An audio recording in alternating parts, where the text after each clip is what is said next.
can catch me getting the guap, beating the block. Oh man, welcome back to another video with your boy President Lightskin, aka the full-time comedian. We got Solve Files, True Crime. Dad finds slaughtered son in abandoned forest. Let's check it out. He's definitely deceased. This is the body of 15-year-old Keyshawn. Hey, oh, stop. Look at me. Look at me. What's And this is Keyshawn's father. And by the time Keyshawn's father knew anything was wrong, his son was already gone. calm down, man. No, please stop, man. Let's take you. We're gonna take you over here. 1 minute, his 15-year-old was out living life like a normal teenager. But then, police were asking questions nobody should ever have to answer about their child. You're free, man. Go ahead. This is not the last memory you want. However, Keyshawn's family would soon learn it all started over something so small, so unexpected, it never should have happened at all.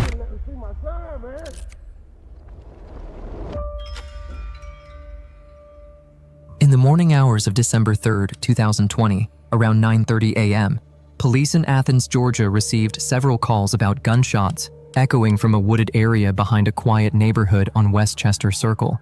When officers arrive, they find 15-year-old Keyshawn lying behind a fence at the edge of the woods, suffering from multiple gunshot wounds. What follows is a chain of lies, shifting alibis, and a confession that reveals the murder was not only planned, but driven by a deep, personal grudge, one that began over something as small as a stolen backpack.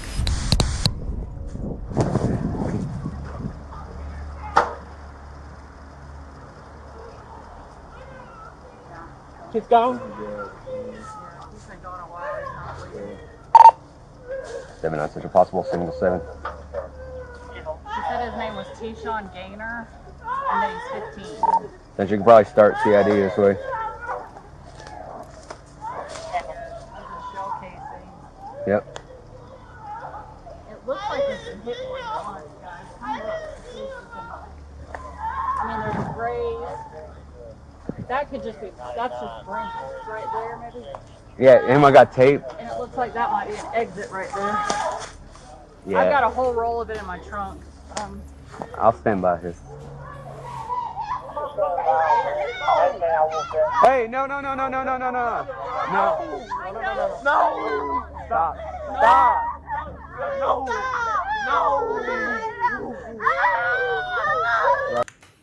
Yeah, man, I ain't, you know what I'm saying? That's very, very sad, but I'm not trying to hear excessive crying and all of this, you know what I mean? But this is very sad. It's not the way you want to see him. This is not the way you want to see him. I ain't gonna lie, if the cops let them see the boy looking like that, can they get in trouble for that? Because if they can't get in trouble for that, and if I'm the cops, I would have been like, you sure?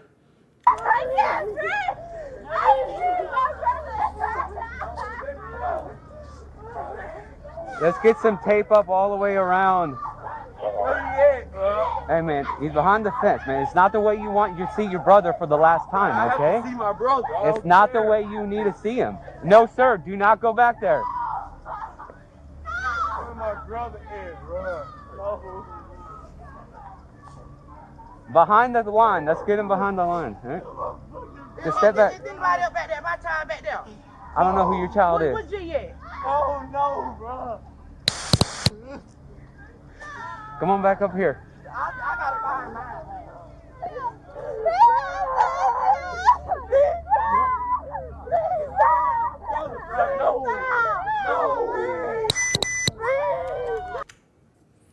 Alright, bro. There's shell casing here. There's a shell casing next to the. Do me a favor. Here at 201, one in the front, one in the back. You just keep on the Yeah. shot. I know they gotta do what they gotta do, but just try to keep on the. We're done. There's a cell phone under him. Yeah. I just wanted to. Central key, roving one more. I just wanted to see Just what for you know. security, I've got a possible location of the Whether it was, suspect that he ran into. Let's watch out for that shell casing right there. You see it? Ah, okay. Endorsement. Get him out of here. He's definitely deceased. For sure. Don't touch it. Hold on. Unfortunately, one thing was already clear. Keyshawn had been lying in the woods for over 10 minutes before help arrived. By the time officers and medics reached him, there was nothing anyone could do. What began as a possible shooting call was now a homicide scene, with the person responsible already gone. Now, it was up to investigators to trace every step that led here.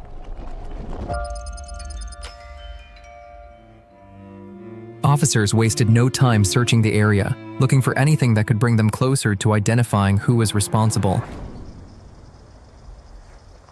Just gonna photograph what's inside and then leave it. We're coming out here to get it? Nope, we are. So. Alright, here we go. Alright, got the outside.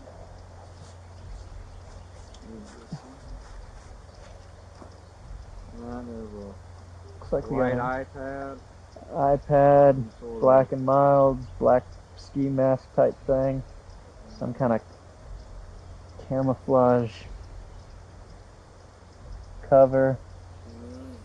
Oh, I've got a, what is that, a Georgia EBT food stamp card to Kenya's Yerby down in the bottom. While officers searched the woods for evidence, word of Keyshawn's death began to spread through the neighborhood, and just as quickly as the story reached the streets, it reached Keyshawn's father. The moment he learned what happened, his reaction was exactly what officers would expect from any father who has just been told his child is gone. Hey, oh, stop. Okay. Come on. Calm down. No, please stop, man. Let's take you. We're gonna take you over here. Over where? Come on. They're over here. Come over here. Sir, Man, get off me. come over here. Man, I want to see my son. You Man, I cannot. got If you want us to find out who did this, you have to I need to see it. Look at me. I Look at me. Look at me. I need to see it. Look at me. What's your name? I need to see it. What's your name? I need to see it. What's your name? Man, look. Where my son is? Come this way. Come this way. Come on. Come on. Where my son? For your rest of Man, your come on, look man. at me. Look at me. For the rest of your family. Where is he? Look at me. Look Where my at me. son is? Sir, look at me. Man. For the rest of your family. Oh, man. Okay? Calm down. Man. Why y'all holding? And come with me. Get off my daddy. There you go. There you go. Kill my daddy. There you go. The only thing officers recovered from the scene was a single backpack. No one thought much of it at the time, but that small detail would later reveal the motive behind Keyshawn's murder. And then some other clothing items. I see a lighter. We got some cologne in the side pocket. Victorious.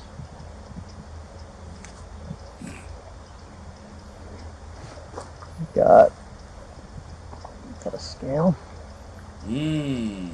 Yep. Pen and a battery. All right. And we're gonna go bag it in the car.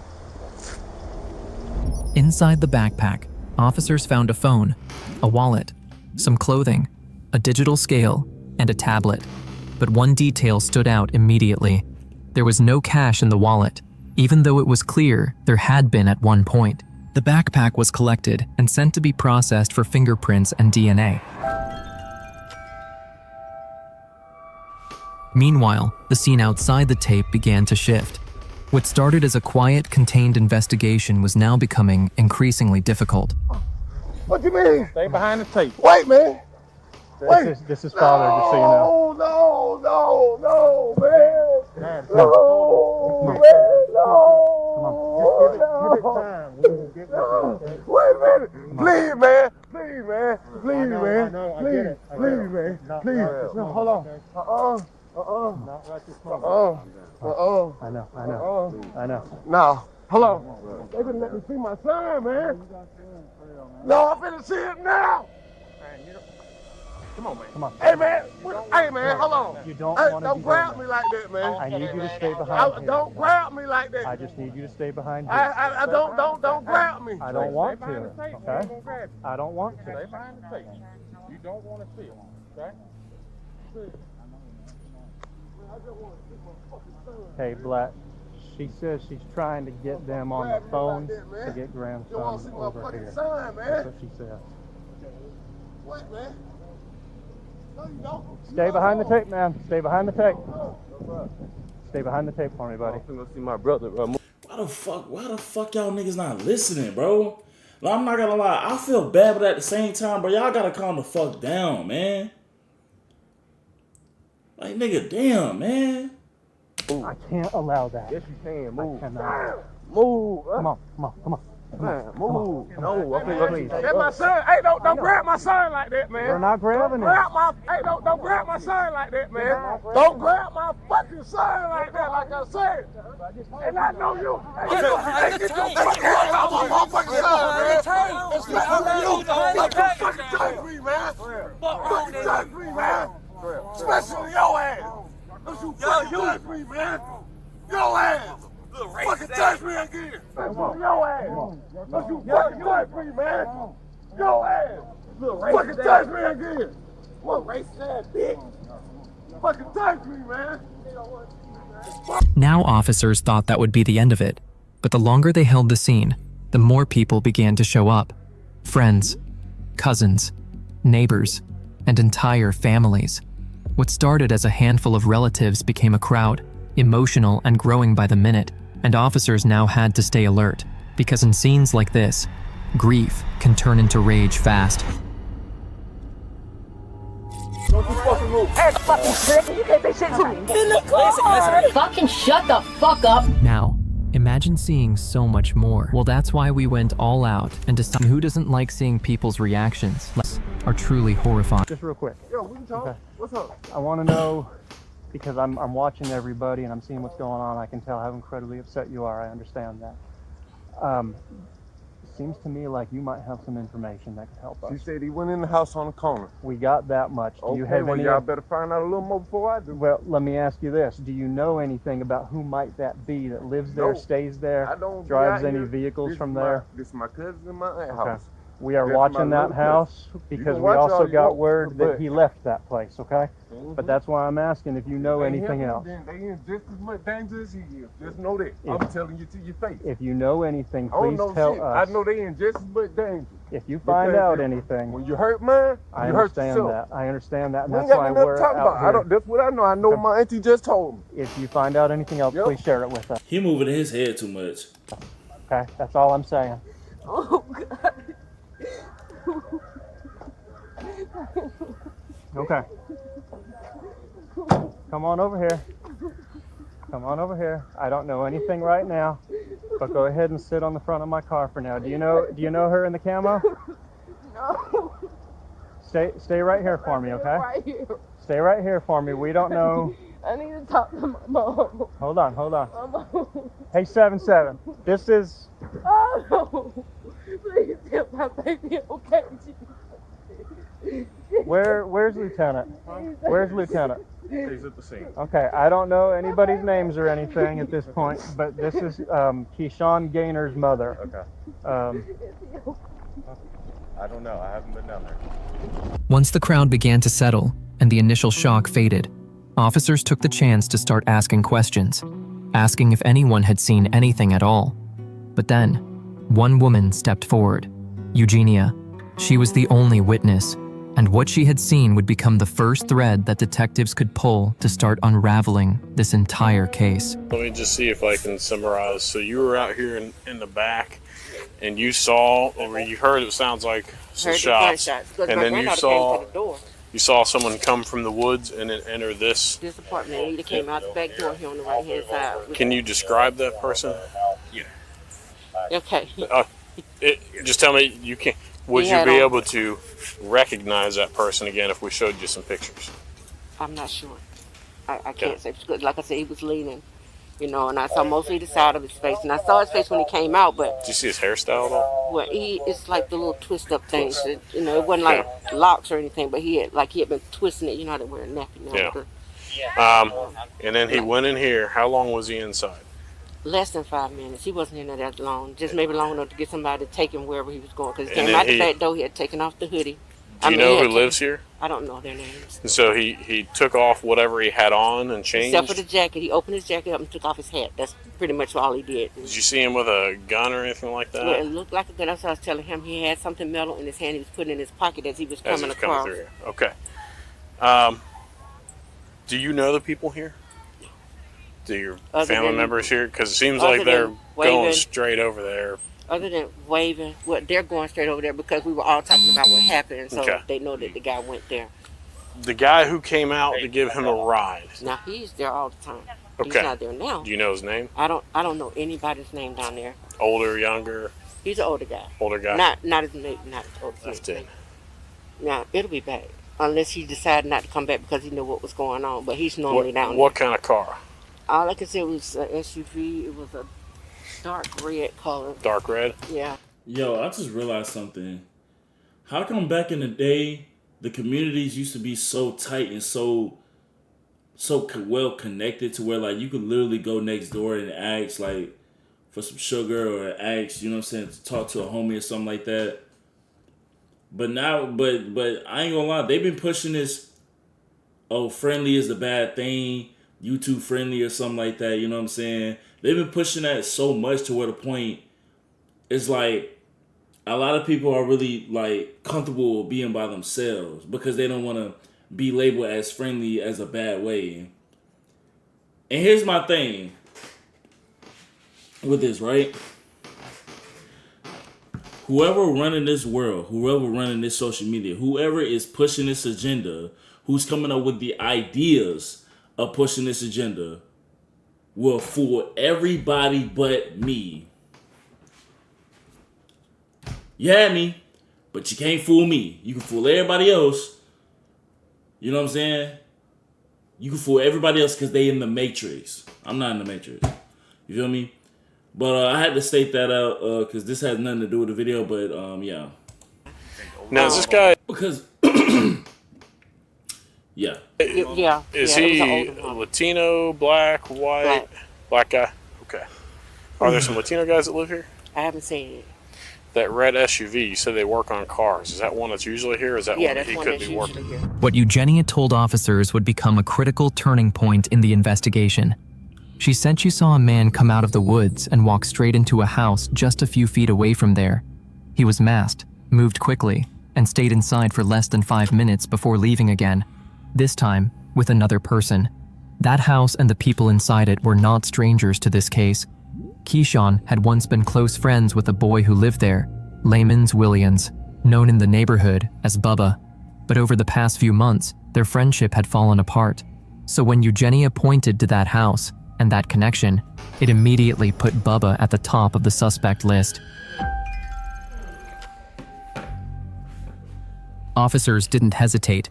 They headed straight toward the house Eugenia pointed to, knowing whoever was inside might hold the key to what happened here. Where are we going to talk? Stand right there for 1 second. Just stand right there. Well, I think because we're still working on that paper, so we're going to just wait right here. Well, hang on. What's your full name, buddy? Oh, I don't have one. You don't have a full name? No, I thought you said phone number. Yes. No, full name. Oh, yeah. Honey, you can quit all that because you ain't gonna come down here and do a motherfucking thing. Knock it off, ma'am. Knock it off. Ma'am. So you can keep Ma'am, on your this ain't helping at all, okay? If you want to. Okay, whatever. Whatever. Don't do that. You can keep shooting. Okay. She's talking about the other family. I'm thinking she's talking to the cops. I'm like, bro, your ass bold. If I was your son, that would have been the first time you would have ever heard a cuss word come out of my mouth. Mom, shut the fuck up. You're fucking fine if you want to. Let's step to the front. This isn't going to work because you're not going to help anything go through the house. No, we'll go. Bubba ain't did shit. No, the fuck he did. Come on, go around front. Come on, Bubba. Wait, don't. I ain't did I'm that. escorting you around front because We'll come around the front. You ain't got to go through no front. You Go ain't around got the to be side. scared. Don't listen to them. If you want to clear his name, let's go to the front. We're going to walk around inside. They're not going to sit in the front. I'm worried about them because I don't want to get shot in the back because... Man, bro, they not that stupid to shoot you, bro. Whatever's going on. Yeah, I bet you heard it, though. Hey, no. You know you ain't did nothing. You ain't did nothing, so don't worry about it. Right, I'm not gonna lie. If I know I ain't did nothing, bro, and I know he got, he passed away or whatever, I would have just, I wouldn't be trying to fight back, because that's making you look bad. You know what I'm saying? And you don't want to do that.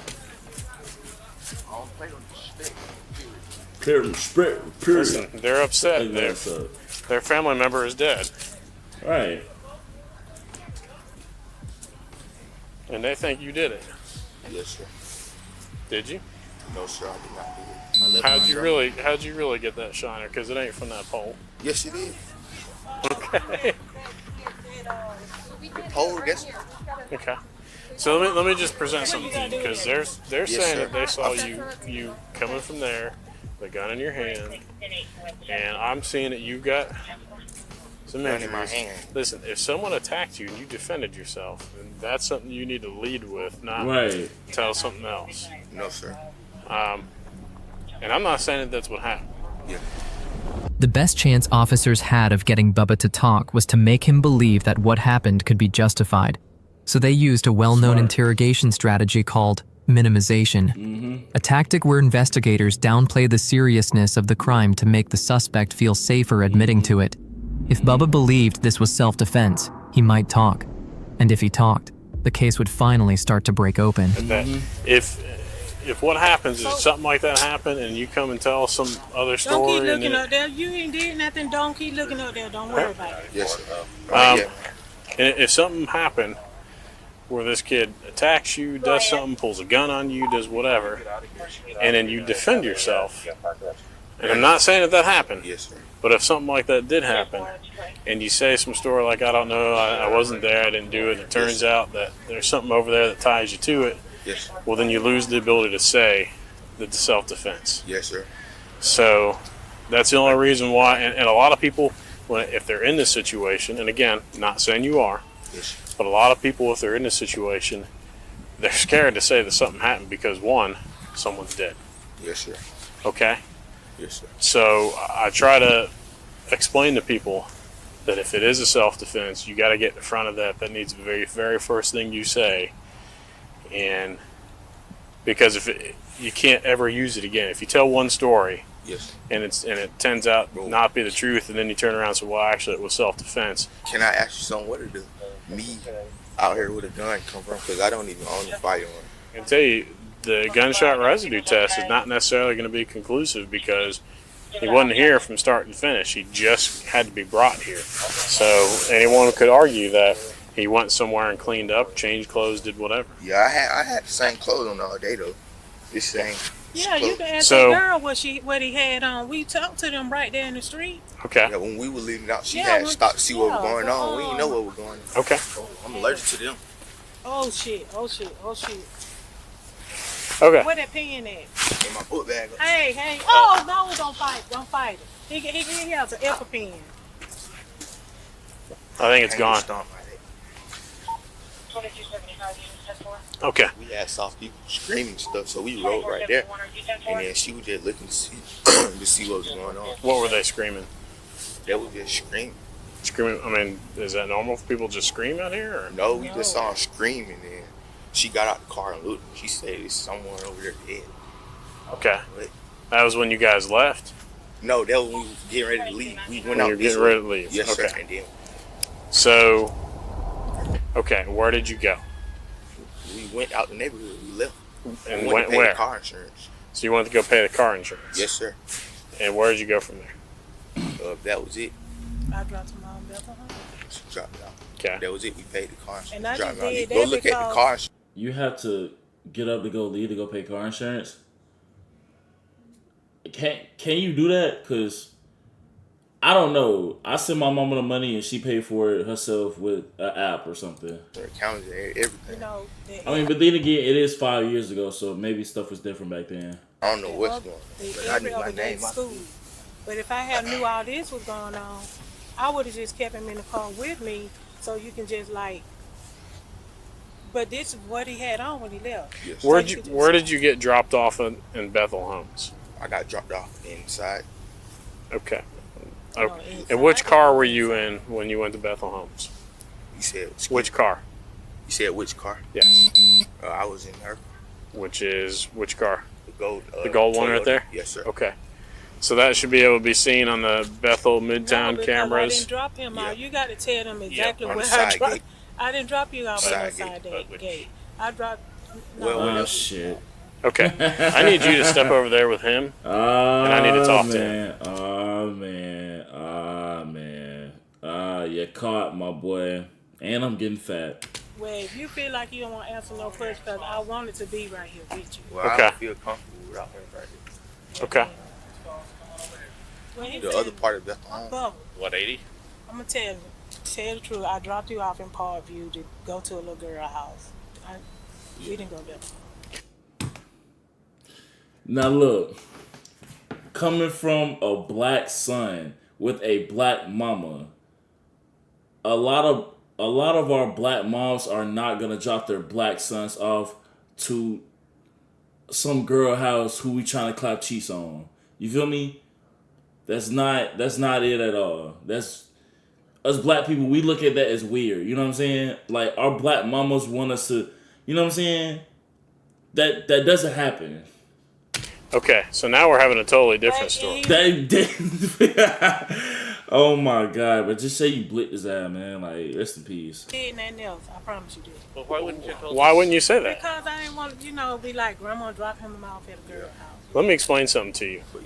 Let me be very honest with you. If you did this, your safest place right now is with us. I've already caught both of you in at least one lie, probably more lies. Quite honestly, if you walk away from here and you did do this, they're going to kill you. Straight up. That's going to happen. So your story is changing. But I did. And here's the problem. Witnesses saw you.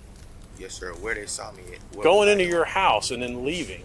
And you have got injuries to your eye that don't line up with that thing falling over on you. That thing fell over. I can go I understand what you're saying.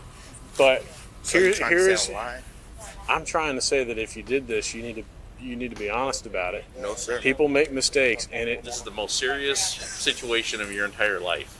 Now and in the future. I can pretty much guarantee that. Eventually, officers brought Bubba back to the station for questioning. They needed to know whether he was involved, and more importantly, how much he was hiding. The interview didn't go the way they expected. Bubba denied being part of the shooting. There was no gunshot residue on his hands, no eyewitness placing him at the moment of the gunfire, and according to him, he wasn't even there when the shots were fired. But then he said something that changed everything. He told officers that there were 2 people in the woods with Keyshawn that morning. He wouldn't say their names yet. But now, detectives knew one thing for certain. Bubba didn't pull the trigger, but he knew exactly who did.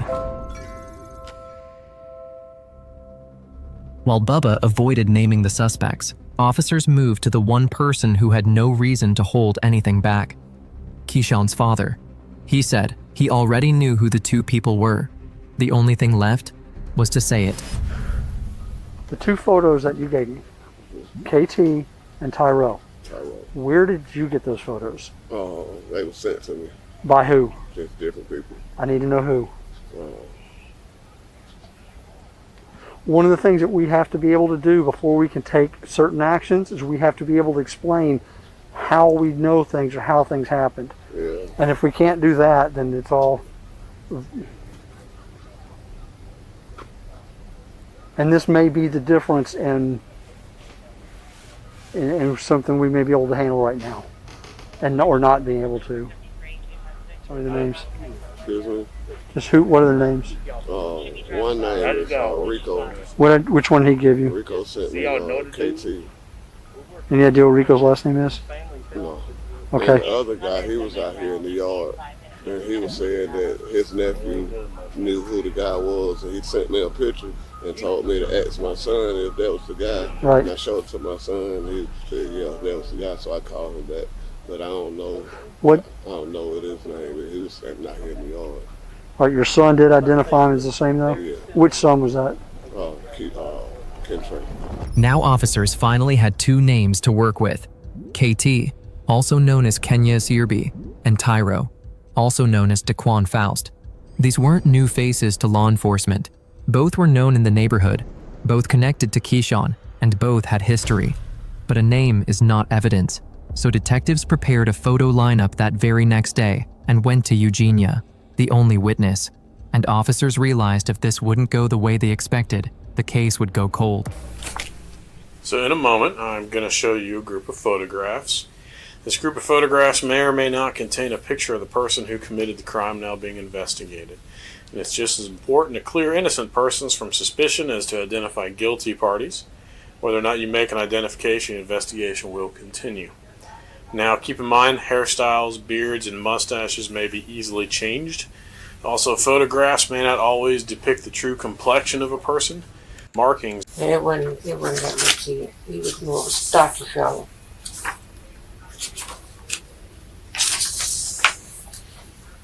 Kind of.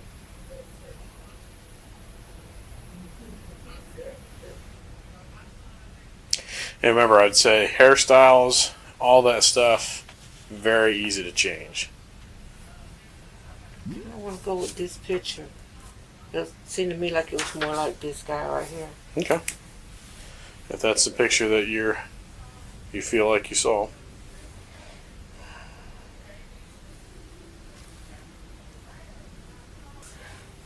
What do I do to it? Just make whatever mark you want. Yeah, sign your name or say he's the one that... Was he the one in the driver's seat or the passenger seat? Passenger seat. Okay. Passenger seat. After speaking with Eugenia, officers could now confirm their suspicions. She explained that on the morning of the shooting, she had been upstairs looking out her bedroom window. From there, she saw Daquan in the driver's seat and Kenya's KT Yearby in the passenger seat of a red SUV parked just outside. This placed both men together, at the scene, at the exact time of the shooting. But now, officers needed more than just identification. They needed the vehicle, the weapons, and the location of both suspects. Where were Kenya's and Daquan now? Where was the red SUV? And where were the guns that tied everything together? Finding those answers would be the only way to connect the dots into this increasingly tangled case.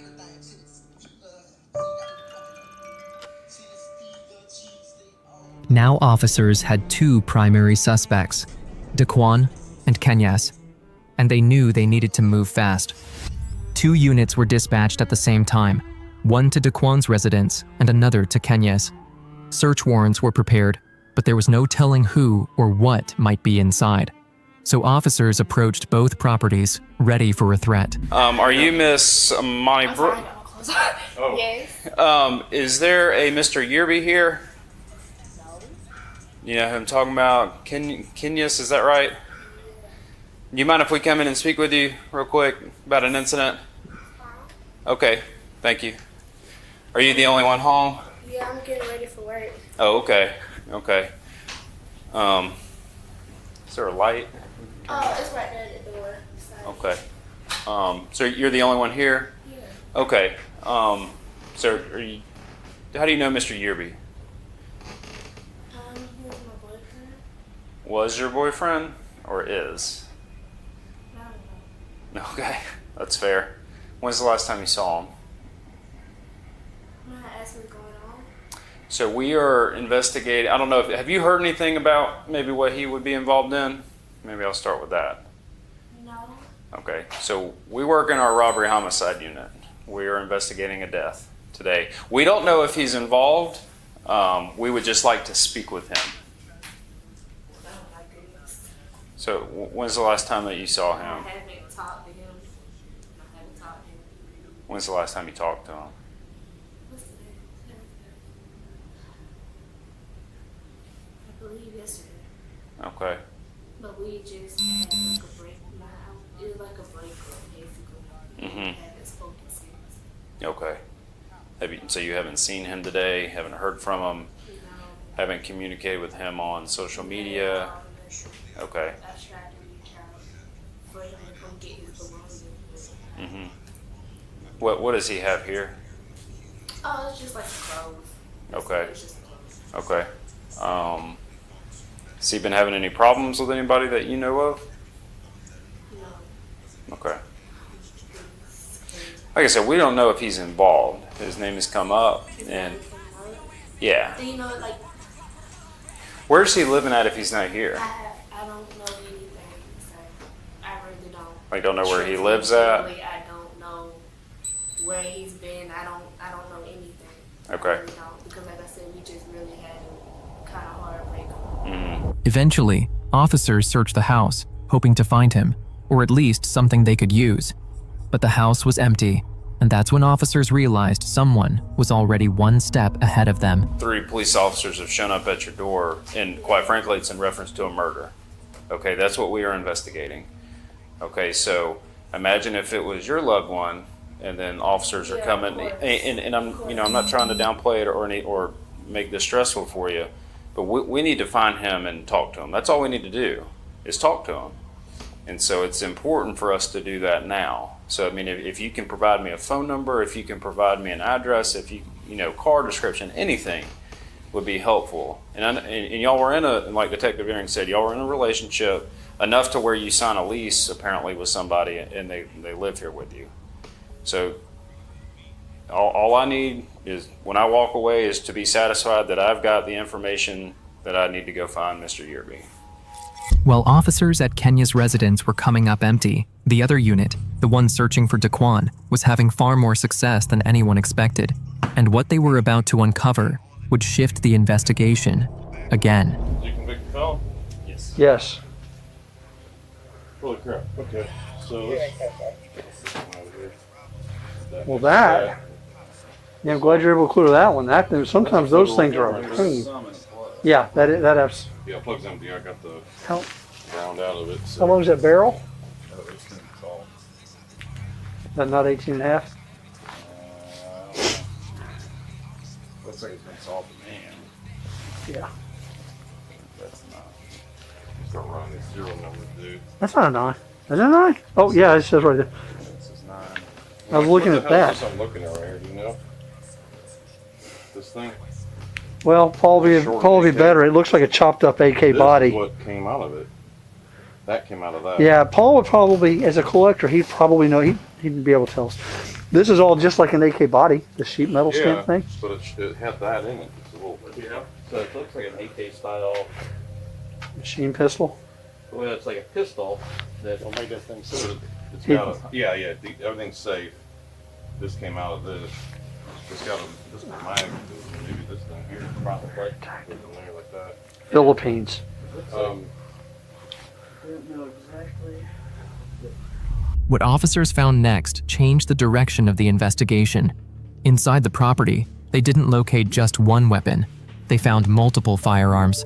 Now, in Athens, Georgia, owning guns is legal, but only under strict conditions. The guns must be registered, the owner must be eligible, and the firearm must be stored and possessed lawfully. And every one of those weapons was found inside the home of Raven Bennett, Daquan's girlfriend, which meant only one thing. Raven was now directly connected to the investigation. Then officers brought in Raven for questioning, because what she told them next would determine whether this case advanced forward or fell apart. All right, Miss Bennett, that's good. Just right inside here. All right. I need to ask you about the firearms you have in the house. What firearms do you have here? I don't know. All right, what firearms are here? I don't know. Are there any firearms here? I don't know. If there are any firearms, do they belong to you? No. Who would they belong to? If so, my child's father. Who Okay. is on what? False. All right. Have you ever seen him bring a gun here? No. Let me rephrase that. When's the last time you saw him bring a gun here? I don't see him bring guns. All right. How long have you lived in this apartment? Almost 2 years. How long has he been in jail on this last time? You said how long? He was in jail for a while, I know. How long was he in for? I think the last time he went to jail, he was probably locked up for like 2 months, I think. 2 months. During that time, did you store anything for him? No. Did he put things here before he left?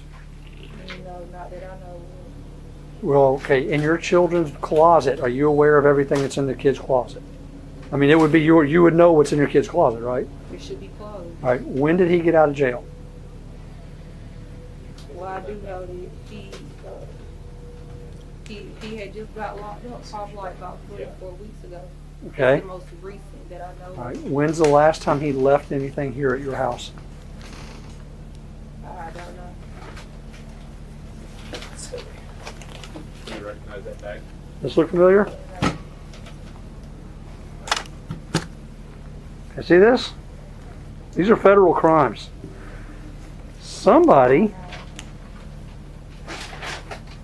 knows about and owns these guns. Right now, it's your apartment. There's no Daquan here. There's you. We need to talk. Let's go in the living room and talk.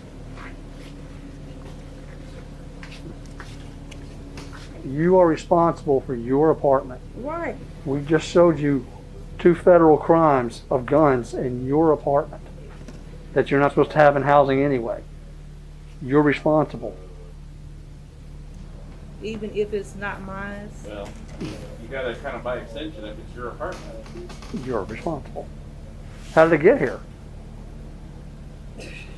I don't know. I mean, I didn't put it here. Ms. Bennett, Obviously. everybody's had a long day, including you. I know. We are past game playing. Where did the guns come from? If anything, my child's father. If anything? Gone. Yes, There's no if I anything. don't know anything about no guns being here, none of that. So, I mean. Would you take a polygraph to that and answer that questions about it on the polygraph? I mean, I will. All right, we can go where we can go now. We can set one up right now. I'm not going nowhere at all.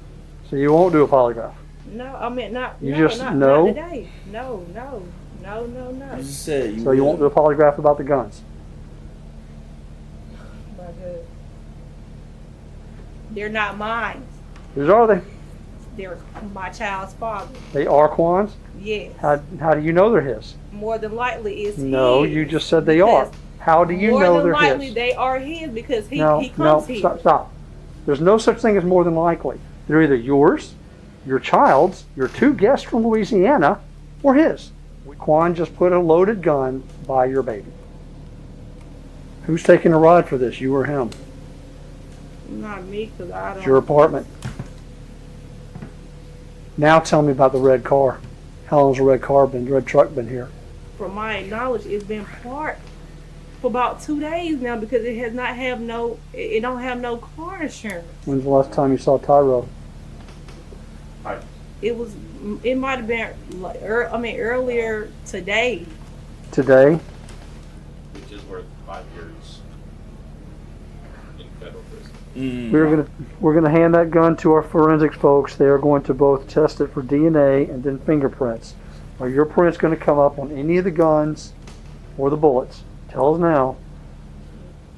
But there Okay. is the expectation that if it is in your home, it belongs to you. So what I will, if you think of anything, do what you can to help yourself and to help your child with defects. And if you are very cooperative and very helpful, I will go to bat for you. Okay. Well, what I'm saying is, if you hear anything about the murder, call me. Ms. Bennett, I have one last question for you. You were saying earlier that Daquan has had you run things for him and do things for him. Correct? You said that. Well, my understanding, as I was standing right there, was that he had you do other tasks. Has he ever had you go get guns or drop off guns? Okay. All right. Well, just call me because the better your information is, the better I can. Raven confirmed what detectives had suspected. On the day of the shooting, Kenyas and Daquan came to her house. They arrived in the red SUV and left the gun there. This detail connected them directly back to the scene. It was the final link detectives needed. With that, officers now had grounds to charge both Kenyas Yearby and Daquan Faust with murder. 2 days after officers recovered the red SUV and the firearms from Raven's home, the investigation moved quickly. Daquan was located back at Raven's residence. He did not turn himself in. Officers had to go and get him. At that point, the evidence had already closed around him. He was taken into custody. That very same day, the autopsy confirmed what detectives already suspected. Keyshawn was shot at close range, with the fatal round striking the head. He was also shot 5 more times across the upper body. The bullets matched a 9mm semi-automatic casings that were recovered at the scene. Detectives test-fired a 9mm recovered from Raven's house. The bullets from the test fire matched the recovered projectiles. The pistol was a standard 9mm semi-automatic with a detachable magazine. Hey. Can I have a quick word? Yeah. Real quick. Kenneth, do you mind taking your hands out of your pocket? I just want to pat you down, make sure you don't have any weapons. I'm sure you don't because you're here at the attorney. You just want to stand up for me real quick. Just put your hands on your head for me. Thanks.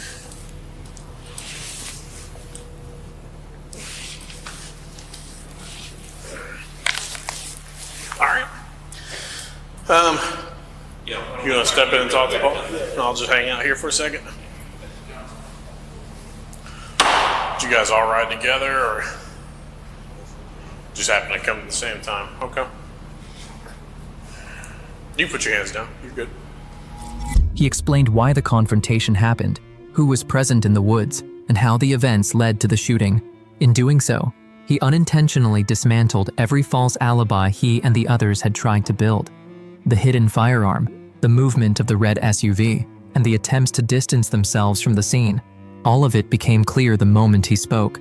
By providing details only someone involved could know, Kenyas effectively confirmed his own role in the murder, as well as the involvement of those who helped him afterward. During questioning, Kenyas explained why the conflict happened. It went back to the backpack officers recovered at the scene. Inside were a phone, clothing, a scale, and personal items, things that didn't hold much value on their own. But what mattered was what was supposed to be inside the bag.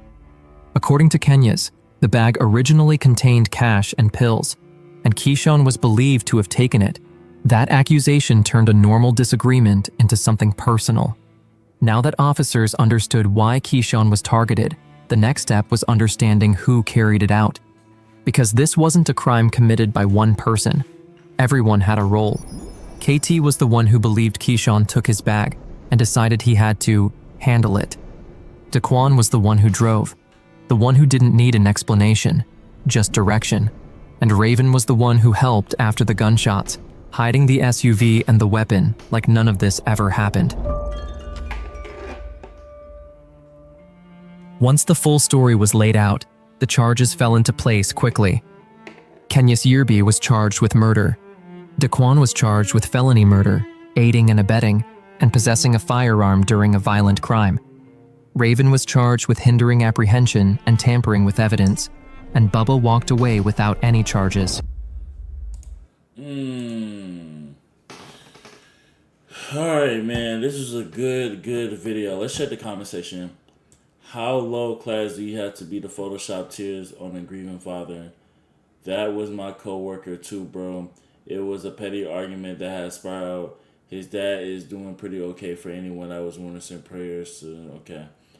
When the police are telling you something along the lines of you don't want this to be your last memory of him, you know whatever they found is absolutely something bad. This sucks, dude.